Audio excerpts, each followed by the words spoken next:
What's up, guys, and welcome to the new normal. I'm Zach Giltz, and with me is my co-host Lindsay Runyon. Lindsay, we are breaking down big church for people's everyday lives here on the new normal, and I want to throw it to you to see how is it that we do that. Yeah, so we pop in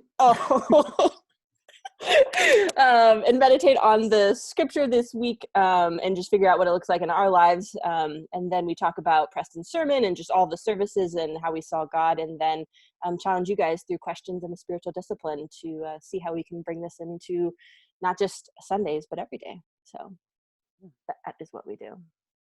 Thanks for the rundown. And before we get into all of that, The we have a rundown. fun icebreaker. Ooh, yeah.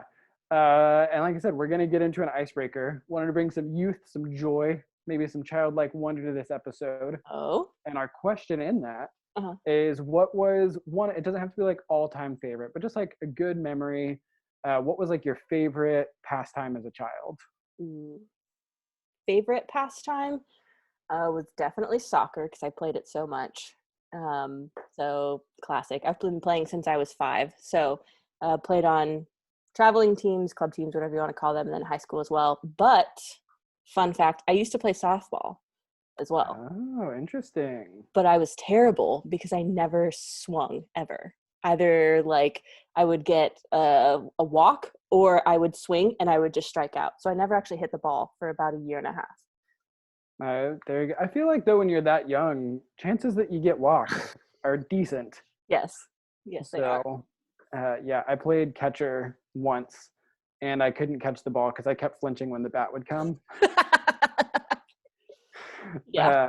Yeah. Needless to say, baseball, although I love it as a spectator, was not my childhood favorite pastime. Same. A curveball. Well, people that know me actually know this one, but I used to inline skate, rollerblading. No. Oh yeah. To the point where like I had a skate park membership. Stop it. My dad would take me on the weekends. You shouldn't tell people that. I was really proud of it at the time, and you know what? I own it now. Just do it. So yeah, so absolutely rollerblading. I tried to like transition into skateboarding. It was like fine, it was fun. Yeah. But nothing really ever like took the place of rollerblading in my heart. Wow. So you were a soul skater. Yeah, I would love to say that I was, but I had a neighbor who was a soul skater, Oh, and okay. he would always like not tie up the laces and also Oh, not wobble like a crazy person, and I'd be over here like pulling my laces up as tight as I could get them, like shaking in my little boots. But yeah. I mean, it was fine, but it took a lot of effort. Yeah. I did watch Brink this past week on Disney Plus, so I feel like that's your life. That was the inspiration. I 100% put on my not. No. Oh yeah, I had roller skates at the time. Uh-huh. I went in the garage because my parents were like, they were out to dinner, so my grandma was watching us. And so I went where their car goes in the garage and just skated in a circle for like an hour. It had to be. And then my parents came home and like opened the garage. I was still awake and there. And then I was like, I want rollerblades. Anyways, that's me. But enough about us. What about Peter and Jesus? Our scripture Yeah. of Matthew 8. What's you getting from that? Yeah. I think reading it this week, it was kind of a really interesting kind of perspective because we have the Sermon on the Mount right before then. And then we have this series of healings that happen by Jesus, and all of these accounts of him with the centurion and Peter's mother-in-law, and then we have the cost of following Jesus right after that. But I think what stood out in this kind of pericope, in this little passage, I know, right? It's a good word, was actually the verse after verse 17. It talks about what Jesus just did, fulfilling the prophet Isaiah's words. So he took up our infirmities and bore our diseases. And so I think within all of this and kind of this series of blessing our mess, where is God fulfilling, but also kind of creating and sustaining all things that are coming new in this resurrection, but knowing that there's almost this like twofold type thing. So I thought that was really cool. But what did you glean from kind of Preston's sermon, and how was God speaking to you through that? Yeah, and kind of following up Preston's sermon from last week, again, it's Mm-hmm. kind of this two-part miracle Yeah. of Jesus doing what to like humans is the obvious part of healing the body. But then it's this healing of the soul and sustaining the soul that ends up being the much more impactful thing. Mm-hmm. And so throughout Preston's sermon, kind of these three big points, he went right off the bat with it. We all need to be healed of something, that we all need saving. And then secondly, and incredibly importantly, is that Jesus offers that healing, offers that saving, just like he does in this passage.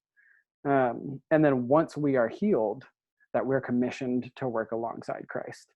And so throughout the scripture, we see this where he goes to Peter's mother-in-law's home and heals her, and immediately she starts serving, and she starts serving with Jesus. And so how are we as Christians kind of following in the footsteps of scripture, of seeing this healing of yes, our bodies, but also our souls, accepting grace and moving forward with that.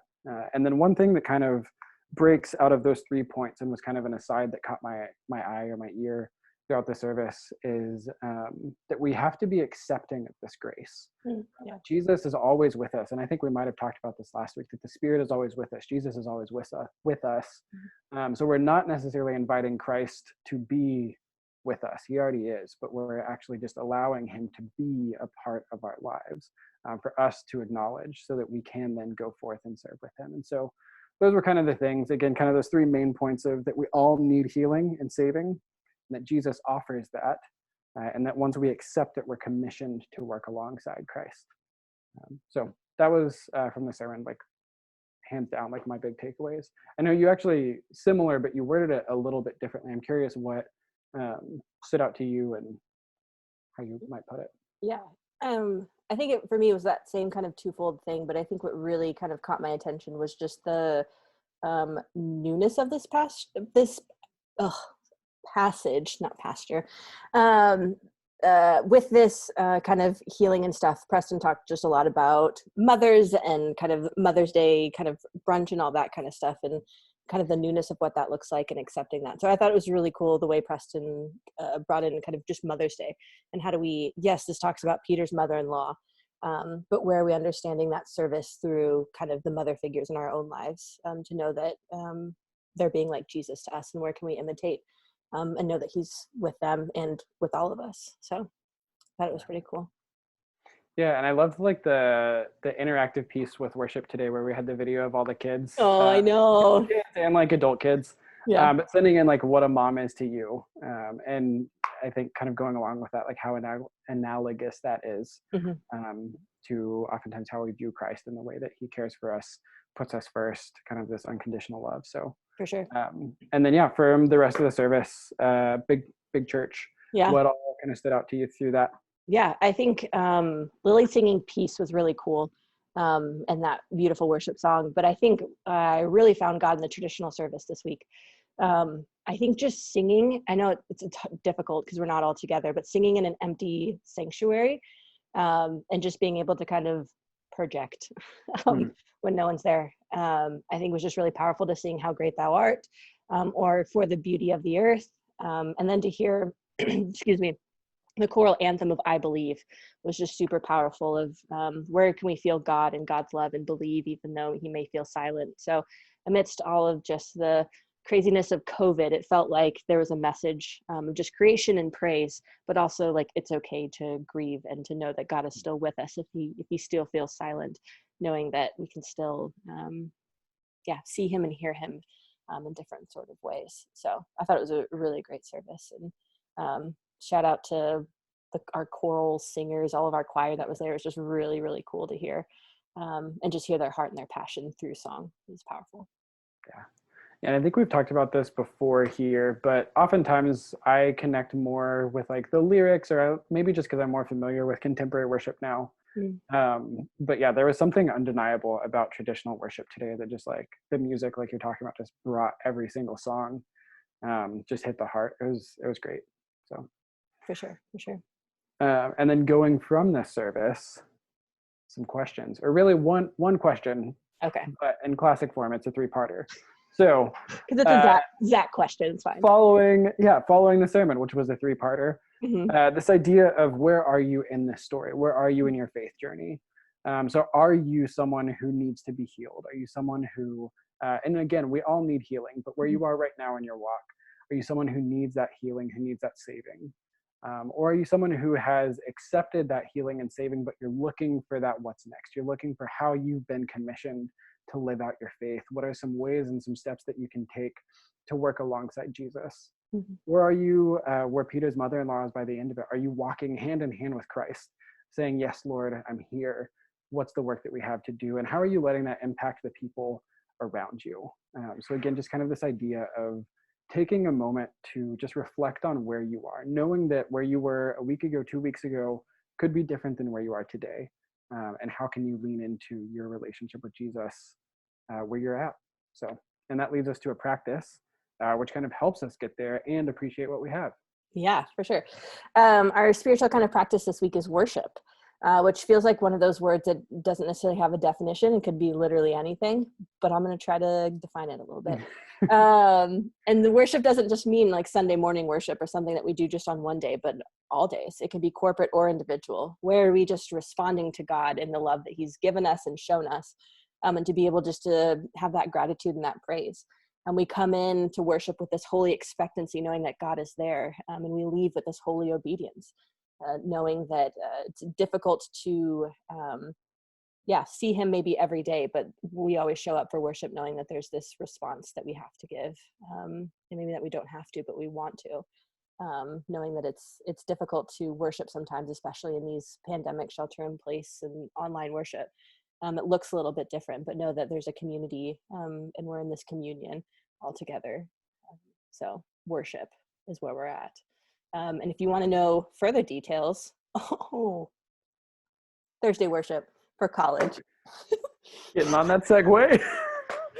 He didn't do it. Oh no. It's just that lens in which you see the world. It's fine. Yes. Anyways, but yes, Thursday worship at 7, we're going to actually break this down of what is worship, and talk about how this looks like in our lives with Mark and Lily. So it should be pretty fun. So definitely want to check that out. Awesome. Yeah, and before we get to Thursday, we're still here on Sunday or whenever you're watching this. And as usual, we don't want the conversation to stop when we stop recording, but we would love to follow up with you. We'd love for you to follow up with us. So if you know us, reach out to us. If you're on the GroupMe, through the YouTube comments or Facebook comments, however you can get a hold of us, let us know what's going on. And also, these questions that we're asking, while they are reflective, are questions that you can be asking your community. So who is it kind of in your circle that you want to maintain fellowship with that we talked about last week, to kind of keep you accountable for these questions to be working through? So if you're not already continuing this conversation somewhere, we would definitely encourage you to do that, whether it's with us or with your family or your friends. For sure. And thanks again for joining us for another episode of The New Normal, where we break down church for our everyday lives. We'll see you guys next week. Bye, y'all.